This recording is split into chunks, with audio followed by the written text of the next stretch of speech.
अभिनव जी, आप proper IAS बनने जा रहे हैं। आपने अपना स्कोर कार्ड शेयर किया है और उस पे एक बिल्कुल। स्टेटमेंट भी रखा है, हिस्ट्री सेव्ड मी। बिल्कुल सर, मैं इस आपके बात से एग्री करता हूँ। कहीं ना कहीं हिस्ट्री में 304 आने की वजह से मेरा ओवरऑल जो मेंस का मार्क्स बना वो 804 बना।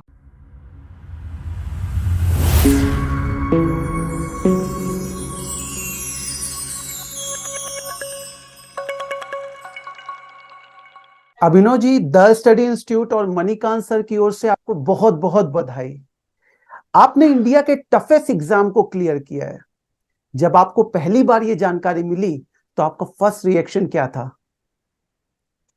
सर, मैं बहुत नर्वस था अपने रिजल्ट को लेकर। तो जब एक मेरे सीनियर हैं, मैंने उन्हें बोला था कि आप मुझे रिजल्ट बता देना। तो जब उन्होंने बताया तो सर, मैं काफी इमोशनल हो गया था। But at the same time sir, एक फीलिंग ऑफ सेटिस्फैक्शन भी था, क्योंकि अब ये वीसीएस साइकिल से आप बाहर हो जाते हैं। जब बिल्कुल। आपको अपने ही चॉइस के सर्विस मिल जाता है, अच्छा रैंक मिल जाता है, और वो भी एट द एज ऑफ 22, तो सर बिल्कुल। काफी अच्छा फील हुआ।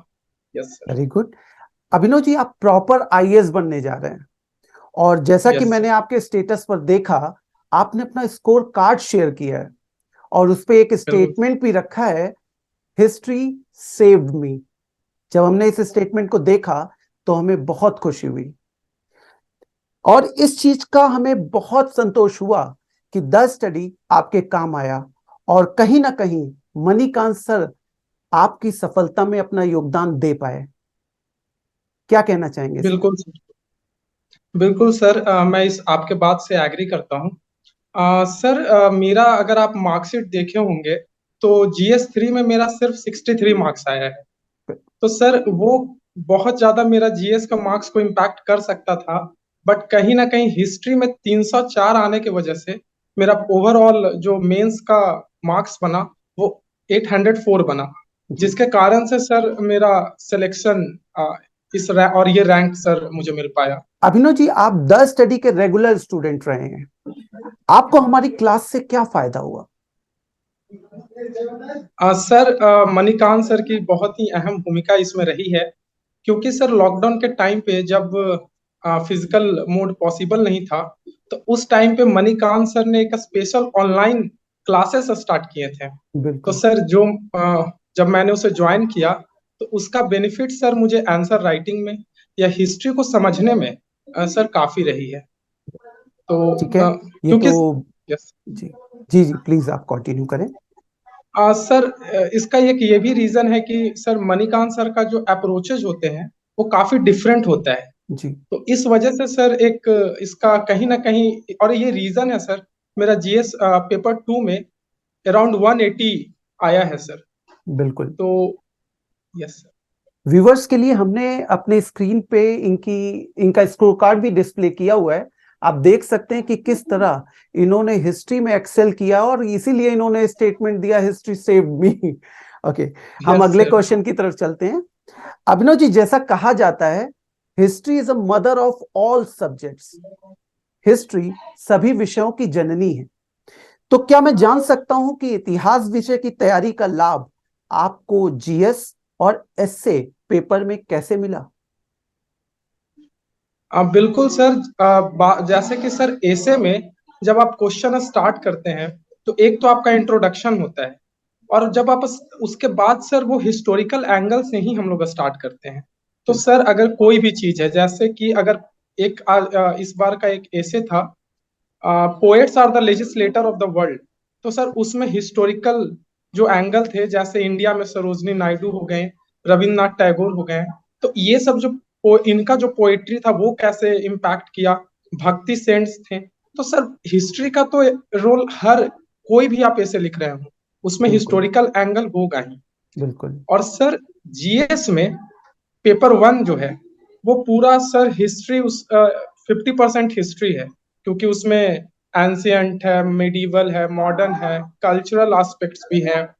तो सर जीएस पेपर 1 में काफी इम्प्रूवमेंट उस, और ये रीजन है सर मेरा जीएस पेपर 1 में भी काफी अच्छा मार्क्स आया है, जी। क्योंकि सर मेरा ऑप्शनल हिस्ट्री था। बिल्कुल। बिल्कुल।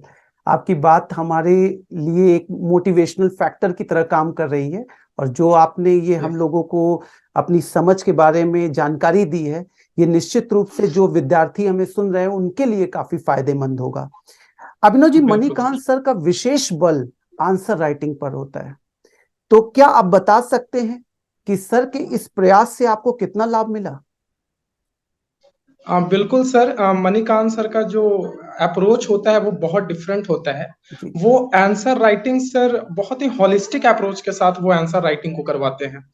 उनका जो पूरा स्ट्रैटेजी होता है कि वो सोशल डायमेंशन, इकोनॉमिक, पॉलिटिकल, ये पूरा डायमेंशन को वो कवर करते हैं जब भी वो आंसर राइटिंग या जब वो अपने टॉपिक्स को कवर करते हैं। बिल्कुल। और इसके सर साथ ही साथ वो प्रीवियस ईयर क्वेश्चंस को भी कंप्लीट कराते हैं हर टॉपिक के बाद, उस टॉपिक से रिलेटेड प्रीवियस ईयर क्वेश्चन, और साथ ही साथ सर न्यू ट्रेंड्स के बेसिस पे जो वो खुद के भी क्वेश्चंस बनवाते हैं, बिल्कुल बनाते बिल्कुल। हैं, देते हैं लड़के लोग को। तो इससे सर आंसर राइटिंग में काफी हेल्पफुल होता है।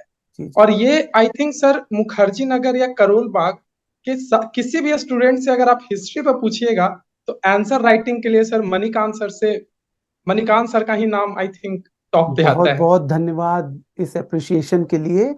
अभिनव जी, यस एक सर। चीज सुनी गई है कि हिस्ट्री में जो क्वेश्चन बनते हैं वो इन्फरेंशियल इन नेचर होते हैं ऑप्शनल में, और सर हमेशा एक बात कहते हैं, सोचने वाला प्राणी बनो। और सर चाहते हैं कि आप सभी सोचें, समझें, और तब फिर अपनी समझ के बल पर उत्तर को लिखें। तो जो सर का एक स्लोगन है, to be a thinking creature, उसने आपको कहां यस तक सर। मदद की?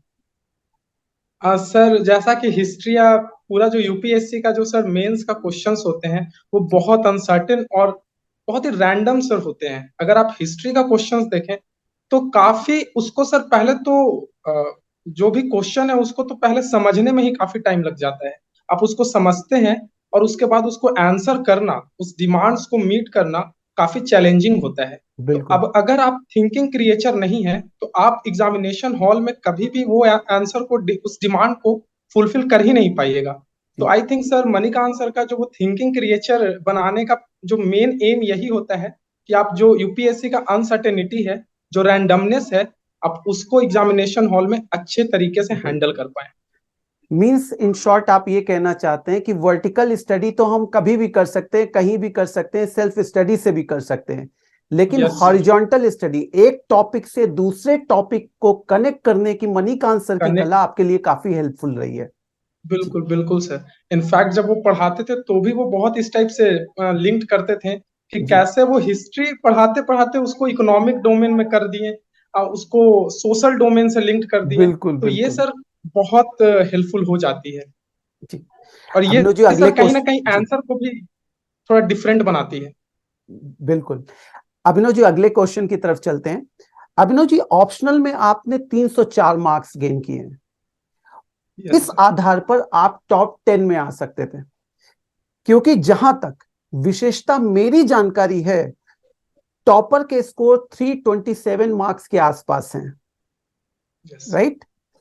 तो यस सर। मैं ये जान देख पा रहा हूं कि आपने 300 से ऊपर ऑप्शनल में स्कोर किया है, तो निश्चित रूप से आपने अपने आंसर राइटिंग में, अपने प्रेजेंटेशन में कुछ खास किया होगा। तो बिल्कुल हमारे सर। जो लाखों लाख व्यूअर्स सुन रहे हैं, विद्यार्थी सुन रहे हैं जो सिविल सेवा की तैयारी कर रहे हैं, वो आपसे जरूर जानना चाहेंगे कि कैसे, किस प्रकार से वो तैयारी करें कि ऑप्शनल में वे आपके समान मार्क्स ला सकें, और जीएस सेक्शन में भी अपना मार्क्स इंप्रूव कर सकें।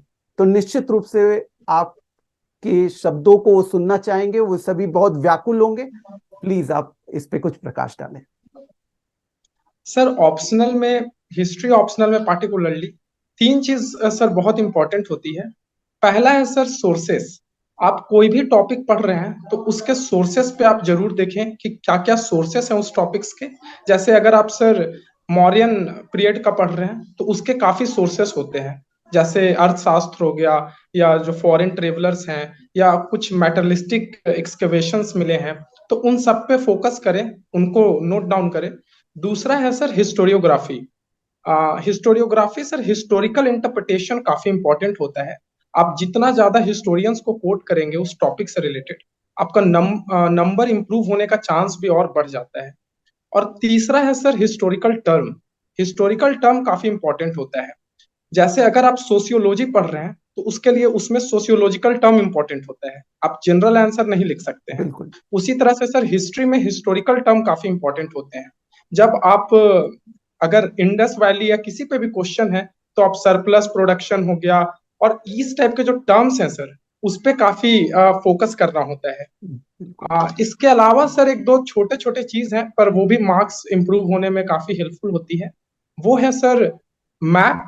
आप sir previous year question actually आप प्रीवियस ईयर क्वेश्चन बहुत ही थॉरली करें। और दूसरा डायग्राम, आप हर कोशिश कीजिए कि हर क्वेश्चन में डायग्राम बनाने का सर किया जाए। यहाँ मैं विद्यार्थियों को एक खास बात बताना चाहूंगा कि सर ने मैपिंग की आपकी प्रॉब्लम को देखते हुए इस पे काफी काम किया है। अभी वे एक मैपिंग की बुक लेकर आए हैं जिसके माध्यम से आप अपने ऑप्शनल फर्स्ट पेपर में मैपिंग के क्वेश्चन को और बेहतर तरीके से डील कर सकते हैं। अच्छा, अब मेरा एक दूसरा प्रश्न भी था कि जीएस में वे अपने मार्क्स कैसे इंप्रूव कर सकते हैं। अभिनव जी, इस पर भी प्रकाश डालें। सर जीएस के लिए भी दो चीज इंपॉर्टेंट है। एक क्या प्रीवियस ईयर क्वेश्चन एटलीस्ट 2017 से सारा क्वेश्चंस को आप बनाएं तो उससे आपको एक आइडिया हो जाएगा कि बाउंड्री लाइन क्या है, कहाँ से कहाँ तक हमको पढ़ना है, किस टाइप के क्वेश्चंस को पढ़ना है। दूसरा है सर स्ट्रक्चर्ड आंसर। जैसे कि एक मैं एग्जांपल से इसको बताता हूं कि अगर फ्लड पे क्वेश्चन आता है तो आपको सबसे पहले इंट्रोडक्शन जो है वो गवर्नमेंट रिपोर्ट जैसे कि जियोलॉजिकल सर्वे ऑफ इंडिया बोलती है कि इतना फ्लडेड रीजन है। उसके बाद आप एक डायग्राम बना दे और दिखा दे कि ब्रह्मपुत्रा में ये फ्लड आ रहा है, कावेरी में या कोसी में फ्लड आ रहा है। उसके बाद जो क्वेश्चन का डिमांड है, अगर वो कॉज पूछा है तो आप कॉज बताएं, अगर इम्पैक्ट पूछा है तो इम्पैक्ट बताएं। जो क्वेश्चन का डिमांड है आप उसको एड्रेस करें। और फिर गवर्नमेंट का इनिशिएटिव्स और वे फॉरवर्ड कि क्या क्या वे फॉरवर्ड हो सकता है और एक ऑप्टिमिस्टिक कंक्लूजन। तो इस तरह से सर आप काफी अच्छा नंबर स्कोर कर सकते हैं जीएस में। बिल्कुल बिल्कुल। अभिनव जी, हम निश्चित रूप से जानते हैं कि आप काफी बिजी थे और अपने बिजी शेड्यूल से आपने हमें समय दिया है, तो हम आपका ज्यादा बिल्कुल समय सर। यहाँ नहीं लेंगे। इस चर्चा के अंत में आप सिविल सेवा की तैयारी करने वाले जो अभ्यर्थी हमें देख रहे हैं उन्हें क्या मैसेज देना चाहेंगे? सर सबसे पहले तो जो कल प्रीलिम्स दे रहे हैं मैं उनको शुभकामनाएं देना चाहूंगा। और जो भी सिविल सर्विस का तैयारी कर रहे हैं मैं उनसे बोलूंगा कि वो 2 से 3 चीज पे जरूर फोकस करें। पहला है सर कंसिस्टेंसी, कि आप कोई भी काम कर रहे हैं जो आप अपना शेड्यूल बनाए हैं उसमें कंसिस्टेंसी लाएं। दूसरा है स्मार्ट वर्क। हार्ड वर्क सब लोग करता है, स्मार्ट वर्क बहुत जरूरी है, वरना 2 या 3 अटेम्प्ट भी लग जाएंगे और सिलेक्शन नहीं हो पाता है। बट अगर आप स्मार्ट वर्क करते हैं तो बहुत ही कम एज में, सर मेरा एज सिर्फ 22 है, तो वेरी बहुत गुड। कम एज में आप क्वालिफाई कर सकते हैं। और तीसरा है कि मार्केट में बहुत सारे मिथ्स हैं तो उससे भी दूर रहना है। क्योंकि बिल्कुल सर वो आपको और डाइवर्ट करता है जो आपका पाथ है, जो आपका जो भी आप डिसाइड किए हैं उससे। तो एक अपना स्ट्रेटजी होना चाहिए।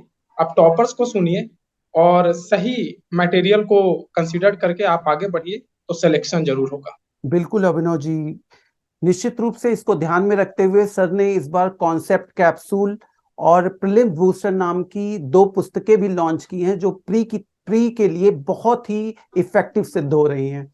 और मित्रों, बस एक बात मैं कहूंगा, कोई भी काम मनुष्य के साहस से बड़ा नहीं होता, हारता वही है जो जमकर लड़ा नहीं होता। अंत में अभिनव जी, मुझे पूरा विश्वास है कि आपके अनुभव का लाभ हमारे दर्शकों को मिलेगा और बिल्कुल सर। आपका जीवन हमारे अभ्यर्थियों के लिए जो अब तैयारी कर रहे हैं या आगे भी सेलेक्ट होंगे, अब निश्चित रूप से आप उनके सीनियर के रूप में उन्हें मिलेंगे, तो वो आपका यस। जीवन उनके लिए प्रेरणा स्रोत होगा। द स्टडी परिवार आपके उज्जवल भविष्य की कामना करता है और आशा करता बिल्कुल है सर। कि जल्द ही हम ऑफलाइन एक दूसरे से आमने सामने भी मुलाकात करेंगे। बिल्कुल सर। धन्यवाद। Thank you so much sir. Thank you.